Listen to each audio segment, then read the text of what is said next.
एक बार Bronson read ने बोला था कि जो सुनामी है वो आइलैंड्स को डिस्ट्रॉय कर देती है। अब उस दिन तो सिर्फ बोला था, लेकिन आज मंडे नाइट ड्रॉ में उसे करके भी दिखा दिया। Okay, hello chatters, my name is Rohit and you are watching Wrestle Chatter.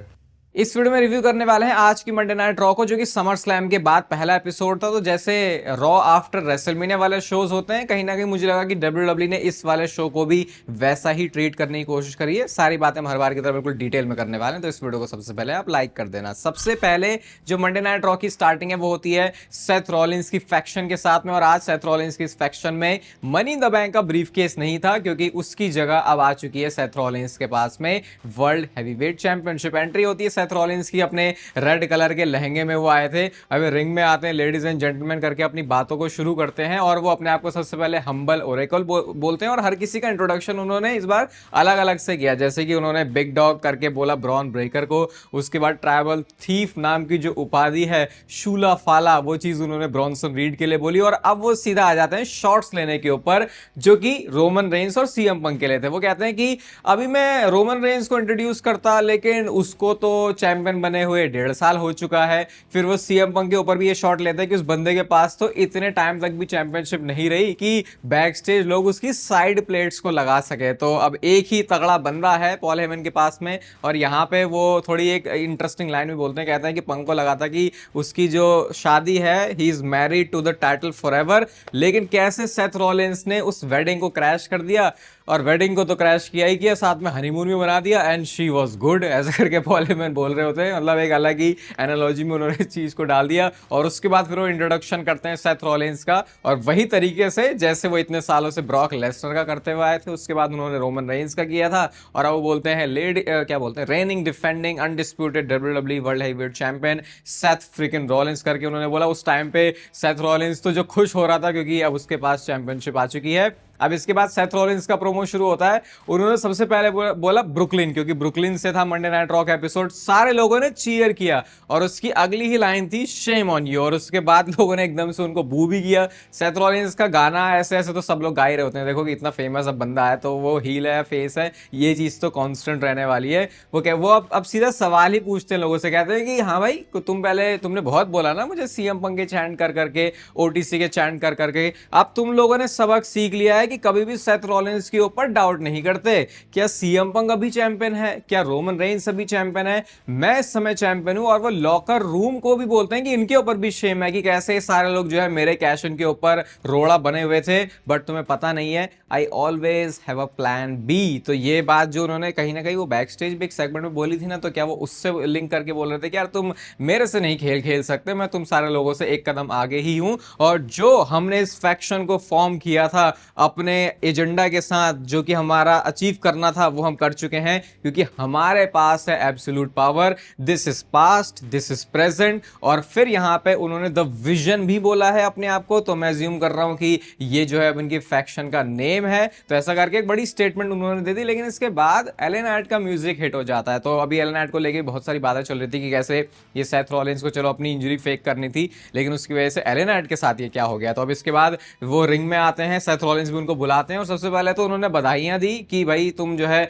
Champion बन चुके हो। विजनरी उन्होंने बोला, ओरेकल उन्होंने बोला पॉल हेमन को, लेकिन ब्रॉन्सन रीड और ब्रॉन ब्रेकर को मोरॉन्स करके बोल रहे होते। तो पता नहीं उनके साथ उनके अलग से क्या प्रॉब्लम है। कहते मैं यहाँ लड़ने नहीं आया हूं, मैं यहाँ पे सिर्फ जवाब मांगने के लिए आया हूं। तूने अपनी इंजरी को फेक किया ना, इसलिए किया ना कि मैं तुझे एसएनएमई में इतना ना मार दूं कि तू किसी चीज के लायक ही ना रहे। और मैंने समर स्लैम देखी है, मैंने तेरा कैश इन देखा है। लास्ट बंदा जिसने तुझे हराया था वो मैं हूं, अगला बंदा जो तुझे हराएगा वो भी मैं हूं। अब मैं तेरी वर्ल्ड हैवीवेट चैंपियनशिप लेने वाला हूं। तो यहाँ पे वो सीधा जो है चैलेंज ही कर रहे थे। अब इसके बाद सेथ रॉलिंस बोलते हैं, अरे भाई बड़ा दम है तेरे अंदर, तो तू मेरी ही रिंग में आके ऐसी ऐसी बातें बोल रहा है, मुझे ये चाहिए वो चाहिए, ऐसे ऐसे करके उन्होंने एकदम से हाइप किया कि जैसे कि अब वो बोलने वाला है कि मैं तुझे मैच देता हूं। लेकिन आंसर होता है उनका नो, और ऐसा करके वहां से चले जाते हैं। लेकिन आज एडम पियर्स पता नहीं एक अलग ही मूड से आए थे। बंदा ऐसा लग रहा था कि पूरे जोश में है कि लोगों को तगड़े तगड़े मैचेस मुझे देने हैं। उन्होंने इस मैच की ऑफिशियल अनाउंसमेंट आज के मंडे नाइट रॉ के एपिसोड के मेन इवेंट के लिए ही कर दी, जो कि सेथ रॉलिंस को पसंद नहीं आया। और वो कहते हैं कि क्योंकि तूने सेथ रॉलिंस लोगों से उनका मूवमेंट छीना ये कौन सा समर स्लैम में, तो मैं भी तेरे से छीनने वाला हूं। और रिंग साइड में ब्रॉन्सन रीड और ब्रॉन ब्रेकर नहीं हो सकते। तो ये चीज उन्होंने पहले से बता दी थी, इसका मतलब कि वो थोड़ा सा मैच के अराउंड एक्साइटमेंट बनाना चाह रहे थे। तो बहुत अच्छे तरीके से डब्ल्यूडब्ल्यू ने इसको शो को किक ऑफ किया, क्योंकि समर स्लैम का एक बहुत बड़ा पॉइंट था सेथ रोलिंस का कैश इन, और जब तुम उसी तरीके से आगे के वीकली शोज को कंटिन्यू करते हो तो उसको देखने में मजा आता है। इसके बाद शो पर मैच आता है रूसेव वर्सेस शेमस का। जैसा हमने एक्सपेक्ट किया था कि ये बहुत ज्यादा भसड़ मचाने वाले हैं, वो भसड़ इन्होंने इस मैच में मचाई है। सुप्लेक्स हमने देखा, किक्स हमने देखी, पंचेस हमने यहाँ पे देखा, व्हाइट नॉइस लगा रहे हैं शेमस, और अनाउंसर डेस्क के ऊपर भी जाके पटका पटकी हो रही है। रूसेव भी बीट्स बजाने की कोशिश कर रहे हैं, लेकिन उसके बाद शेमस ने वो बजा दी, और इतनी बजा दी, इतने ये अब एक दूसरे को मारने में जो है क्या हो चुके हैं, बिल्कुल घुस चुके हैं कि काउंट आउट ही हो जाता है और दोनों बंदे ही ये मैच हार गए। लेकिन लड़ाई इनकी फिर भी नहीं रुकती है। सोचो सिक्योरिटी वाले बंदे आगे बचा रहे हैं, ब्रू किक भी उन्होंने मार दी, लेकिन उसके बाद भी उनको सेपरेट नहीं किया जा सकता। इवन हमने कई बार मल्टीपल बैक स्टेज सेगमेंट भी देखे, जब शार्लेट और एलेक्सा ब्लिस होती है बैक स्टेज तो ये लड़ते हुए जा रहे हैं, फिर जब बाद में सैमी ज़ेन का इंटरव्यू चल रहा होता है वहां पे भी लड़ते हुए जा रहे हैं। तो मुझे लग रहा है तगड़ी वाली स्टिपुलेशन के साथ अब इनको आगे मैच देना चाहिए। और चलो यहाँ पे सुनी गई है फैंस के, देख के लग रहा है, क्योंकि लोग ऐसा डिमांड कर रहे थे कि अभी दो बंदे लड़ रहे हैं तो ऐसे लड़े कि बिल्कुल जैसे कि दो खुले सांडों को छोड़ दिया हो, और एग्जैक्टली उसी तरीके की बुकिंग हुई है शेमस और रूसेव की। इसके बाद शो पर मैच आता है पेंटा वर्सेस ग्रेसन वॉलर का। न्यू डे वाले भी होते हैं साथ में, मतलब ये तो बकवास सी चीज मुझे लगी, बस एक फिनिशर यहाँ पे देखने लायक था, जो कि शुरू हुआ डीडीटी की तरह, लगा कि हरिकन राना लग रहा है, लेकिन एंड में वो मैक्सिकन डिस्ट्रॉयर था पेंटा का, पिनफॉल करके उन्होंने मैच जीत लिया। और वो वुड्स की वो जो टोपी है, उस टोपी के साथ थोड़ा बहुत खेला पेंटा ने, और उसके बाद उन्होंने बाद में न्यू डे को जाके भी फोड़ दिया था। तो बस ये अभी तो फिलहाल ऐसा ही ड्रामा कर रहे हैं मंडे नाइट रॉ में। इसके बाद हमको ब्रॉक लेसनर के बारे में भी एक अपडेट पता चलती है। तो सबसे पहले तो डब्ल्यूडब्ल्यू ने ये बताया कि 12 घंटों के अंदर 75 मिलियन व्यूज आ गए ब्रॉक लेसनर के रिटर्न को, जब सारे सोशल मीडिया प्लेटफॉर्म की बात होती है। और माइकल कोल ने यह भी बताया कि ये ब्रॉक लेसनर का रिटर्न हुआ कैसे। अभी ऑब्वियसली स्टोरी के अंदर इसको दिखा रहे हैं कि उनको मौका मिला था माइकल कोल को ट्रिपल एच और निक खान से बात करने का, और उन दोनों ने माइकल कोल को यह बताया कि कुछ हफ्तों पहले उन्होंने रीच आउट किया था ब्रॉक लेसनर को, और उन्होंने बोला था कि अब ये तुम्हारे घर वापसी की बारी आ गई है। और जिस पे ब्रॉक लेसनर ने बोला लेट्स डू इट। तो इस तरीके से ये ब्रॉक लेसनर का जो रिटर्न है वो समर स्लैम में हो पाया। तो आज क्योंकि ये ब्रॉक लेसनर को फीचर नहीं कर रहे थे, तो इनको कुछ इसके बारे में ऑब्वियसली बोलना तो था ही, तो इस तरीके से उन्होंने इस चीज को एक्नॉलेज किया। एंड साथ में ये भी बताया कि जॉन सीना फ्राइडे को स्मैकडाउन में भी होने वाले हैं। तो इस तरीके से अभी आगे सीना और ब्रॉक लेसनर की जो स्टोरी है वो कंटिन्यू करने वाले हैं। अभी स्टेटस ज्यादा कुछ पता नहीं है हमको ब्रॉक लेसनर के बारे में, आने वाली वीडियोस के अंदर डेफिनेटली इसको करेंगे डिस्कस। आज चैनल में वैसे दूसरी वीडियो भी आ जाएगी, तो फिर देखते हैं आगे जो सीन है वो कैसे चलने वाला है। लेकिन डब्ल्यूडब्ल्यूई अब अभी भी यकीन नहीं हो रहा कि ब्रॉक लेसनर वापस आ चुके हैं, क्योंकि कल ही समर स्लैम गई है और आज मंडे नाइट रॉ का एपिसोड था। एक्सपेक्ट किया होगा वैसे कि ब्रॉक लेसनर शायद शो पर हो, लेकिन ये ऐसा बोल सकते हैं कि प्रीमियम आदमी के भी प्रीमियम आदमी है, तो इतने ज्यादा शोज पर वैसे फीचर होंगे नहीं। इसके बाद शो पर नेक्स्ट हमको शार्लेट फेयर और एलेक्सा ब्लिस दिखती है, दोनों चैंपियंस बन चुके हैं। यू डिजर्व इट के चैंट लग रहे थे इनके लिए, तो शार्लेट ने बोला अरे ऐसा वाला चैंट तो मैंने पहली बार अपने लिए सुना, क्योंकि यूजुअली लोग शार्लेट जब भी जीतती है तो उसके ऊपर नफरत ही करते हैं। अब मैं तू ये दोनों सुपरस्टार कर रहे होते हैं कि मैंने ये किया तूने ये किया, ऐसा ऐसा करके। इसके बाद ही रॉक्सेन और रॉकेल रॉड्रिगेज आ जाती हैं, और इन्होंने बोला कि शार्लेट के साथ कौन दोस्ती करना चाहेगा, ऐसा करके वो एलेक्सा ब्लिस को थोड़ा सा मैनिपुलेट करने की कोशिश भी करते हैं। लेकिन इवेंचुअली ये मैच की तरफ ही लीड करता है। एडम पियर्स ने आके इसको भी ऑफिशियल कर दिया। कुछ बहुत खास था नहीं देखो इस मैच में, बस एक वो फिनिशिंग सीक्वेंस ही बहुत बढ़िया लग रहा था, जब एलेक्सा ब्लिस ने बीच में ही आके इंटरसेप्ट किया रॉक्सेन को, जब वो बाहर कूदने जा रही होती हैं, और अपना फिनिशर लगा के ये जो मैच है वो अपनी टीम के लिए जीत चुकी हैं, और यहाँ पे जो चैंपियनशिप है उसको भी रिटेन कर लिया। इसके बाद शो पर मैच आता है Dominik Mysterio versus dragon league का। बैक स्टेज ये करके इन्होंने इस मैच की खिचड़ी पकाई थी। अब इस मैच के अंदर तीन एल ग्रांडे अमेरिकानो आए हैं। पहला वाला निकल के आता है, फिर दूसरा वाला निकल के आता है, फिर तीसरा वाला निकल के आता है, और इसकी वजह से जो है डोमिनिक मिस्टीरियो को मैच जीतने में हेल्प हो जाती है, वो मैच जीत गए। लेकिन अभी भी डोमिनिक और एजे स्टाइल्स का जो बिजनेस है वो अनफिनिश्ड है। पहले ही बैक स्टेज सेगमेंट में एजे स्टाइल्स ने बोल दिया था कि अभी भी मैं तेरे पीछे पड़ने वाला हूं, क्योंकि मुझे इंटरकॉन्टिनेंटल चैंपियनशिप चाहिए। और यहाँ पे भी वो दोबारा से आ जाते हैं, जूते से फिर से मारने मूरने की कोशिश कर रहे होते। एजे स्टाइल्स ने करा कुछ, लेकिन डोमिनिक मिस्टीरियो वहां से भाग लेते, और वहीं से जूता फेंक के एजे स्टाइल्स ने डोमिनिक मिस्टीरियो के ऊपर मारा। तो अच्छी बात है कि चलो अगर एजे स्टाइल्स नहीं जीते तो एटलीस्ट डब्ल्यूडब्ल्यूई ने इस फ्यूड को अभी आगे कंटिन्यू किया है, जो कि इस पॉसिबिलिटी को अभी भी ओपन रखता है कि एजे स्टाइल्स के पास इंटरकॉन्टिनेंटल चैंपियनशिप आ सकती है। इसके बाद शो पर आता है भाई एक बहुत ही गजब का सेगमेंट, और ये सेगमेंट ऐसा है कि इसको डब्ल्यूडब्ल्यूई की हिस्ट्री में याद ही रखेंगे कि एक प्रोमो में किसी बंदी ने किसी बंदी के लिए ऐसा बोला था। तो बेकी लिंच आती है, सबसे पहले उन्होंने बोला लायरा वाल्किरिया ठीक है, इसकी मैंने कहानी खत्म कर दी है, अब आई है नए लोगों को लाने की बारी, लेकिन आज तो फिलहाल में नहीं करने वाली, ऐसा करके बेकी लिंच बोलती हैं। लेकिन थीम सॉन्ग प्ले होता है निकी बेला का, और अब डब्ल्यूडब्ल्यूई इनके बीच में फ्यूड चलाने बताने वाले, आई थिंक नहीं बताया नहीं था मैंने, लेकिन इसकी रिपोर्ट जो है पहले से आ गई थी। अब निकी बेला आती हैं तो उन्होंने सबसे पहले ब्रुकलिन का नाम लेकर थोड़ी सी जो चीयर है वो लेने की कोशिश करी, बैकी लिंच को प्रेस कर रही होती है, लेकिन प्रेस करते करते वो कहते हैं कि अब तो डिसअपॉइंटमेंट बन चुकी है क्योंकि तूने इस जनरेशन को रेस करने की बजाय एक तरीके से हैंडकफ कर लिया है। और ऐसा निकी बेला इसलिए बोल रही थी क्योंकि उनको मतलब कहने का मतलब ये था कि भाई अब तुम कब तक रहोगे, अब दूसरों को भी मौका दो। इसके बाद बैकी लिंच ने बोला अबे तू बता तू वापस ही क्यों आई है। फिर उन्होंने मूवी के रोल के बारे में बात करी कि मेरा तो मूवी में रोल था, अच्छा तेरा भी था ना, लेकिन वो कैंसिल हो गया। लेकिन इसके बाद निकी बेला ने ऐसी बात बोली जो कि आई थिंक अब वो खुद ही हेजिटेट करने वाले हैं कि इस मुद्दे को वो लेके ही क्यों आए। तो निकी बेला ने बोला कि you are a liar just like your husband. अब ये जो पूरी सेथ रॉलिंस ने ड्रामा किया, और आज भी तो वही इनसिक्योर लड़की है जो कि नई नई मेन रोस्टर में आई थी। तो क्योंकि अब निकी बेला ने उनके पति के ऊपर शॉट ले लिया तो अब यहां पे एक हथियार आ चुका था, एक मौका उन्होंने भी दे दिया था कि वो भी कुछ बोल सकती है निकी बेला के बारे में। तो उन्होंने बोला कि मेरे और मेरे हॉट हस्बैंड के बारे में तो बोलने की जरूरत है नहीं क्योंकि हम हैं ग्रेटेस्ट रेसलिंग कपल। और उसके बाद अब वो उस चीज को लेके आते हैं कि ओ वेट, एक पॉइंट पे तू और तेरा वाला, और जैसे उन्होंने बोला ऐसा करके वो रुक जाती है क्योंकि तू का मतलब निकी बेला और तेरा वाला मतलब कि जॉन सीना। एक टाइम पे जॉन सीना और ये निकी बेला और मरीज और मिज वाली स्टोरी लाइन थी, अगर आपको याद होगा 2016-17 के जमाने की बात हो रही है। फिर उसके बाद वो यहीं पे भी नहीं रुकी और वो कहती है कि नहीं नहीं oh you can not see him anymore, ऐसा करके लिटरली ऐसे करके बोला। और क्राउड उस लाइन के ऊपर जो फटा है,